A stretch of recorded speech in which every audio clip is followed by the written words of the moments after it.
part geologic history, part memoir. All intriguing information. This is one of those books where, like at least one other early reviewer mentioned, it is nearly as much about the author as it is his subject. So for those looking for a book more solidly focused on geology or science, where the author rarely if ever interjects himself into the narrative, know upfront that this isn't that. At all. Instead, what we get is a book where the author has spent a lifetime researching something he is clearly passionate about, one where he has several personal theories he openly admits aren't shared by all of those in his field, yet also one who has had some very interesting experiences along the way as he was doing his research.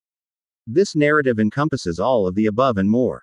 We get a lot of deeply scientific detail of how the oldest rocks on Earth formed and how scientists find and study them. We get a lot of stories of the type of, and that is how I wound up being the personal taxi for an entire region when the regional bus failed one day, or, these are the people I was partying with at a remote campsite deep in the African wilderness. We also get several instances of, these are my personal theories based on my own research and studying the field for a lifetime, but not everyone agrees with me.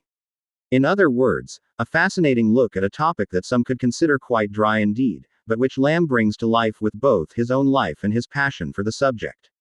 Yes, there is perhaps too much here at times for anyone who knows anything less about this subject than Lamb himself does, but for the most part he really does explain even these concepts well enough that the reader can have at least a rough understanding of them, enough to generally follow along with Lamb's narrative and story, if not enough to pass any kind of test about them. No, the only real thing I could find to fault here is the dearth of a bibliography.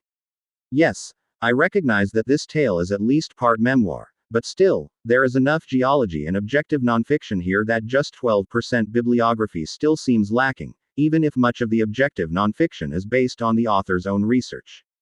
But hey, maybe I'm being a touch harsh there. Read the book for yourself and write your own review of it and let the world know either way what you think on that point. Slightly smiling face. Overall, a truly fascinating book that works as much as a travel memoir as it does as a geologic tale. Very much recommended.